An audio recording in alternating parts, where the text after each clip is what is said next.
తాకట్లో ఉన్న మీ బంగారాన్ని విడిపించి ఆ రోజు ధరకే కొనబడుతుంది ఆచారి గోల్డ్. పార్టీ చూస్తే కనుక పార్టీ ఇంటెలిజెన్స్ రిపోర్ట్ తెప్పించుకున్నట్టు తెలుస్తా ఉంది సార్ సమాచారం. చూస్తే దాంట్లో డిస్ట్రిక్ట్ ప్రెసిడెంట్స్ ఎవరైతే ఉన్నారో వాళ్ళు కొన్ని జిల్లాల్లో కొన్ని రీజనల్గా చూస్తే ఇన్యాక్టివ్గా ఉన్నారు, వాళ్ళు ఏమంత యాక్టివ్గా పనిచేయట్లేదని రిపోర్ట్ వచ్చింది సార్. అంటే ఇది సీరియస్గా ఇప్పుడు వాళ్ళు తీసేసి కొత్త వాళ్ళని రీప్లేస్ చేసే ఆలోచనలో ఏమన్నా జగన్మోహన్ రెడ్డి గారు ఉన్నారంటారా సార్? జగన్మోహన్ రెడ్డి గారు నియమించినటువంటి జిల్లా అధ్యక్షుల ఎన్నికల్లో చాలా మంది కొంతమంది యాక్టివ్ ఉన్నారు, కొంతమంది యాక్టివ్గా లేరు, కొంత జగన్ గారు అసంతృప్తిగా ఉన్నట్టున్నారు అన్నట్టు, అంటే ఆ రకంగా ఒక వార్త ఒక వెబ్ ఛానల్లో చూశాను. అయితే దాంట్లో నిజానిజాలు ఎలా ఉన్నా మనకు ఏ జిల్లాని దృష్టిలో పెట్టుకొని చెప్పారో తెలియదు. బట్ జగన్మోహన్ రెడ్డి గారిని స్పీడ్ని అందుకోవడం చాలా కష్టం, ఎవరికైనా కష్టమే. ఆయన ఓడిపోయినా గెలిచినా ఆయన రాజకీయాలు డిఫరెంట్గా చేస్తాడు. మిగిలిన రాజకీయ నాయకులకి జగన్కి ఒక డిఫరెన్స్ ఉంది. మీకు గుర్తుంటే ఓడిపోయినప్పుడు ఏ పార్టీ నాయకుడు ఏం చెప్తాడు? ఓటమిని అంగీకరిస్తున్నాం, గెలిచిన పార్టీని గౌరవిస్తున్నాం, గౌరవప్రదంగా ప్రతిపక్షంగా పనిచేస్తాం. ఇది జగన్ గారి స్టేట్మెంట్ ఏంది? అందులో భిన్నమైంది. మొన్న 2014 ఎన్నికలు అయితే కొట్టించుకున్నాం, మాకు అవకాశం ఇంకా బలంగా కొడతాం అన్నాడు. ఇది ఎవరు వాడుండరు, జగన్ గారి స్టైల్ అది.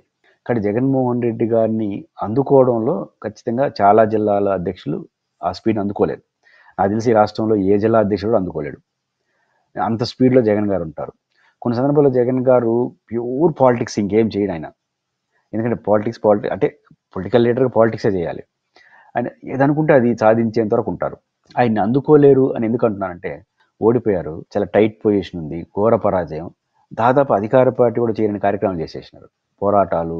అంటే ఆయన ఉద్దేశం ఏంటంటే ఓడిపోయినా గెలిచినా యాక్టివ్గా ఉండాలి. ఇప్పుడు అధికారంలో ఉన్నప్పుడు ఎమ్మెల్యేలందరినీ ఇళ్ళనే పంపించినాడు, ఓడిపోయిన తర్వాత ఇంటింటికి పోయి చంద్రబాబు గెలిచి తాను అధికారంలో ఉన్నప్పుడు నాయకులందరూ ఇంటింటికి పోయి మన మేనిఫెస్టోలో ఏం చెప్పాం, ఏం చేస్తున్నాం చెప్పాలంటాడు. ఇప్పుడు ఓడిపోయినాం కదా, వాళ్ళు మేనిఫెస్టో చెప్పినారు, ఏం చేయలేదు. ఇట్లా ఆలోచించాలని చెప్పి ఆయన స్పీడ్ అందిస్తున్నారు. అసలు ఓడిపోయిన రోజు 1 year పూర్తి కాగానే ఎనిపోటు దినం పేరుతో యాక్టివిటీ చేయడం ఏంది అసలు?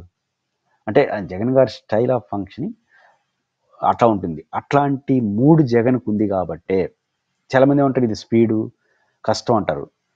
కాదని నిరూపించాడు ఆయన. ఈ 1 yearలో అందరినీ ఒత్తిడి చేసి, అందరినీ ఇబ్బంది పెట్టి, చాలా యాక్టివ్గా ఫెరోసస్గా చేయడం వల్ల ఏమవుతుంది? ఈరోజు 1 year తిరక్క ముందుగానే వాళ్ళే లేవనెత్తిన ప్రశ్నలు ఏంది? మళ్ళీ జగన్ వస్తే పరిస్థితి ఏంటి?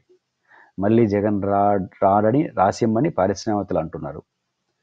జగన్మోహన్ రెడ్డికి చంద్రబాబు గారు 3 ఏళ్ళు, కేసీఆర్ గారు 2 ఏళ్ళు కోలుకోవడం అయితే జగన్ 3 నెలలకే కోలుకున్నాడు అని వాళ్ళకి జగన్ గారిని నిత్యం వ్యతిరేకించే పత్రిక రాసింది. కాబట్టి జగన్మోహన్ రెడ్డి గారు వ్యవహార శైలి ఇట్లా చేశాడు కాబట్టి ఇంకా 4 ఏళ్ళు ఉండగా 1 year పూర్తి మళ్ళీ జగన్ వస్తాడేమో అని విశ్వాసాన్ని కల్పించేసినాడు. జగన్ గారి స్టైల్ అది. అంటే జగన్మోహన్ రెడ్డి గారి రాజకీయం ఎట్లుంటుందంటే, ఓడిపోయినాక కొంతకాలం రెస్ట్ తీసుకుంటాం, ఆత్మ పరిశీలన చేసుకుంటాం, అంటే అదొక రాజకీయం. దానివల్ల ఇంకా వాళ్ళు ఆత్మ పరిశీలన వాళ్ళు అప్పర్ హ్యాండ్ తీసుకుంటారు.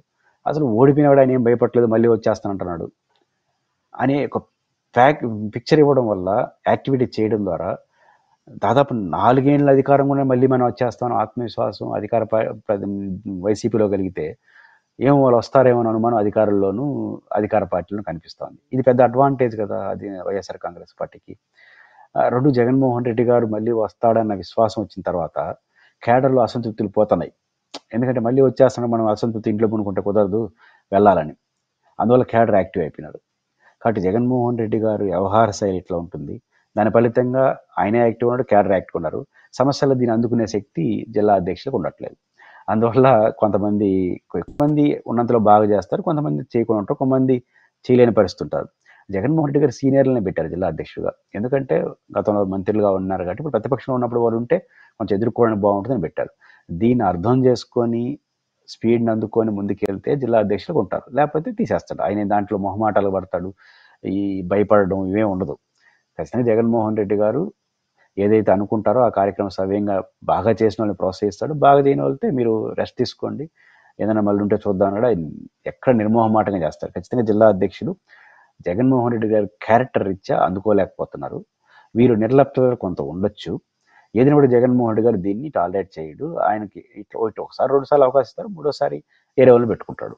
కాబట్టి జిల్లా అధ్యక్షుల యొక్క వ్యవహార శైలి బట్టి జగన్ గారి వ్యవహార శైలి ఉండదు. మీరు బంగారం తాకట్టు పెట్టి ఆ బంగారం డబ్బులు కట్టలేక ఇబ్బంది పడుతున్నారా? ఆచారి గోల్డ్ వాళ్ళు మీ బంగారం కొని మీ లోన్ తీర్చి మిగిలిన డబ్బులు మీకు ఇచ్చేస్తారు. ఇంకెందుకు ఆలస్యం? ఆచారి గోల్డ్ ఈ నెంబర్స్కి కాల్ చేయండి,